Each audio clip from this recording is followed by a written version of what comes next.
Oui. Victorin Muriel.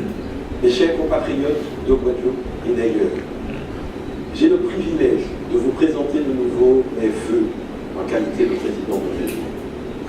Et toute fonction confondue, c'est bien la 11e fois que je m'adresse ainsi à vous. Au-delà du poids des responsabilités dont vous m'avez investi depuis 2004, j'ai le sentiment d'être encore lui-même, doté de la même ardeur, de la même volonté de changer la vie et de donner des perspectives à chacun, à chacune, à tous. Ministre jusqu'en avril 2014, j'ai contribué au retour de l'État dans les Outre-mer et je me suis totalement engagé dans la transformation des structures de nos économies. Dans d'autres Guadeloupe, nous nous employons depuis une décennie maintenant, avec votre confiance, et je dois le dire avec quelques succès, à changer le réel et à faire bouger les choses. La conférence internationale sur la biodiversité et le changement climatique, avec la proclamation de ce qui a été appelé le message de la Guadeloupe, versé aux préparatifs, la grande conférence mondiale sur le climat en décembre 2015 à Paris, a posé notre archipel en foyer de rayonnement international. Petit pays, mais grand peuple. J'ai vécu avec une intensité, une émotion profonde, le classement de notre gros cas au patrimoine culturel immatériel de l'humanité par l'UNESCO. Nous pensons fortement, et depuis toujours, qu'il n'y a pas de fatalité pour les personnes comme pour les pays. Je reste persuadé que rien n'est impossible à celui qui veut réussir, que tout est d'abord question de foi et de volonté. C'est en cela que depuis 2004, la majorité régionale a fait de l'éducation et de l'enseignement supérieur l'une de ses priorités. La Guadeloupe dispose ainsi de sa faculté de médecine, d'une école d'ingénieurs, d'un campus sanitaire et social, mais aussi de ces écoles de la deuxième chance, de ces structures performantes dédiées à la formation des apprentis et de son université des métiers, afin de permettre à chaque jeune de tracer sa route. Notre ambition est désormais de créer des conditions de meilleur apprentissage des langues dès la maternelle.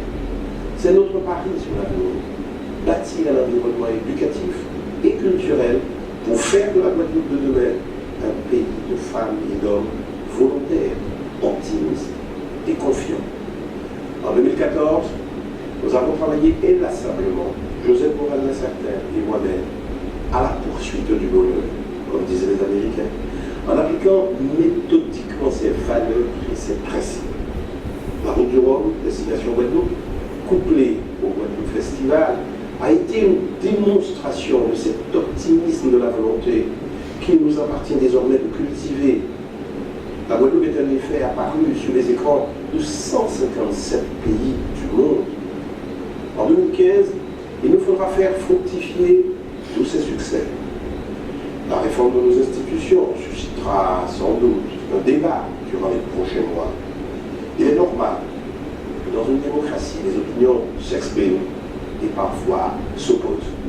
Je maintiens que le droit commun et la réforme proposée par le gouvernement sont les meilleures options. C'est la voie la plus juste et la plus responsable dans un contexte de crise et de maîtrise des dépenses publiques. Et l'année 2015 sera surtout celle de la réalisation de nos programmes d'investissement, le Mémorial Act, le barrage du Moco, les contournements de rivière des Pères et de la Boucan, le centre de Rabine Chaude au Lamentin, le cyclotron, la reconstruction de Mainbridge, ou encore l'hippodrome dans Bertrand.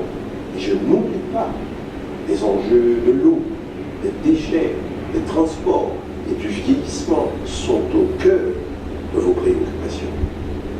Il nous faudra aussi réussir la gestion partenariale des fonds structurels européens, lutter contre la vie chère, regrouper les petits commerces et créer des centrales d'achat. Enfin, accompagner le développement des communes et conforter les chantiers d'insertion. Et comme la politique est là pour servir et non pour subir, nous ferons cela sans augmenter les impôts et en mobilisant un emprunt de 100 millions d'euros. Ainsi, ce sont plus de 800 millions d'euros que nous serons en capacité de mobiliser au service de notre pays, orientés 645 millions de crédits de l'État du contrat de plan mars et décembre seront deux moments démocratiques importants pour la Guadeloupe. Je vous engage à y participer et je compte moi-même par actif. L'inauguration du mémorial Acte en mai prochain constituera un autre moment fort. Le président de la République y a confirmé sa présence.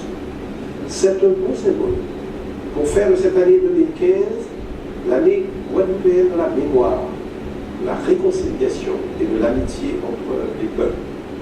Vous le voyez, nos ambitions sont grandes pour le Guadeloupe, confiantes dans l'avenir, lucides et résolument ouvertes sur le monde. À tous, je souhaite une belle et lumineuse année 2015, en pleine santé, dans la paix, la fraternité et la solidarité. Le pays, c'est vous. Prenez donc soin de vous et des vôtres. Bonne année. Tiens, fort.